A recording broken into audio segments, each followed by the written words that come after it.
എല്ലാ കൂട്ടുകാർക്കും നമ്മുടെ പുതിയ വീഡിയോയിലേക്ക് സ്വാഗതം. ഇന്നത്തെ നമ്മുടെ വീഡിയോ ഓണസദ്യ സ്പെഷ്യൽ ഓലനാണ്. തൊടുകറികളിൽ വളരെ എളുപ്പത്തിൽ ഉണ്ടാക്കാൻ പറ്റുന്ന ഈ ഒരു ഓലൻ തയ്യാറാക്കി എടുക്കാനായിട്ട് നമുക്ക് ആവശ്യമായിട്ടുള്ളത് കുമ്പളങ്ങയാണ്. ഓലൻ പലതരത്തിലുള്ള പച്ചക്കറികൾ കൊണ്ട് നമുക്ക് തയ്യാറാക്കാൻ പറ്റുന്നതാണ്. ഇന്ന് നമ്മൾ വളരെ സിമ്പിൾ ആയിട്ടാണ് ഉണ്ടാക്കി കാണിക്കുന്നത്. കുമ്പളങ്ങ കഷ്ണങ്ങൾ വളരെ തിന്നായിട്ട് കട്ട് ചെയ്ത് കഴിഞ്ഞാൽ പിന്നെ നമുക്ക് രണ്ടാം പാല് ചേർത്താണ് ഇതൊന്ന് വേവിച്ചെടുക്കേണ്ടത്. സദ്യകളിൽ വിളമ്പുമ്പോൾ വളരെ ചെറിയ പീസുകളായിട്ട് വേണം നമുക്ക് കട്ട് ചെയ്തെടുക്കാനായിട്ടും. 1/2 കിലോ കുമ്പളങ്ങ കഷ്ണങ്ങൾ കട്ട് ചെയ്ത് വന്നപ്പോൾ 250 ഗ്രാം അളവിലേക്ക് മാറിയിട്ടുണ്ട്. ഇതിലേക്ക് 200 മില്ലി അളവിലാണ് രണ്ടാം പാൽ ഒഴിച്ചിട്ടുള്ളത്. നാളികേര പാല് ചേർത്ത് കഴിഞ്ഞാൽ തിളക്കുന്നത് വരെ നമുക്കൊന്ന് ഇളക്കി കൊടുക്കണം. അതിനുശേഷം എരിവിന് ആവശ്യമായ പച്ചമുളക് കൂടി ചേർക്കണം. പച്ചമുളക് ചേർത്ത് കഴിഞ്ഞാൽ പിന്നെ ഇതിലേക്ക് ആവശ്യത്തിനുള്ള ഉപ്പും കൂടി ചേർക്കണം. ഇനി നല്ലോണം തിളച്ചു കഴിഞ്ഞാൽ ചെറിയ തീയിലേക്ക് മാറ്റിയിട്ട് മൂടി വെച്ചാണ് വേവിച്ചെടുക്കേണ്ടത്. കഷ്ണങ്ങൾ നല്ല പോലെ തിളച്ചൊന്ന് വെന്തു വരുന്ന പാകമായി കഴിഞ്ഞാൽ പിന്നെ നമുക്കിതിലേക്ക് ഓലന് പ്രധാനമായിട്ടും ചേർക്കുന്ന വൻപയറാണ് ചേർത്ത് കൊടുക്കേണ്ടത്. 250 ഗ്രാം അളവുള്ള കഷ്ണങ്ങളിലേക്ക് 50 ഗ്രാം അളവിലാണ് വൻപയർ പുഴുങ്ങി ചേർക്കേണ്ടത്.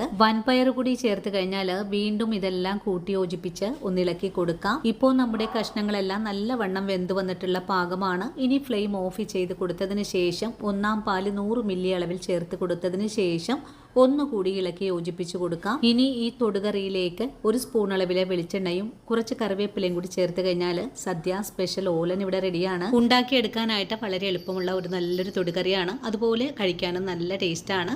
അപ്പോൾ ഈ ഒരു ഓണനാളിൽ എല്ലാവരും ഇതുപോലെ ഒന്ന് തയ്യാറാക്കി നോക്കുക. വീഡിയോ കണ്ട് ഇഷ്ടമായിട്ട് നമ്മുടെ പേജ് ഒന്ന് ഫോളോ ചെയ്ത് നമ്മുടെ ഫാമിലിയിൽ മെമ്പർ ആകാനും മറക്കല്ലേ. ഇനിയും നല്ലൊരു വീഡിയോ ആയിട്ട് നാളേക്ക് ഓടി വരാം. അതുവരെ ഒത്തിരി സ്നേഹത്തോടെ വീണ്ടും കാണാം.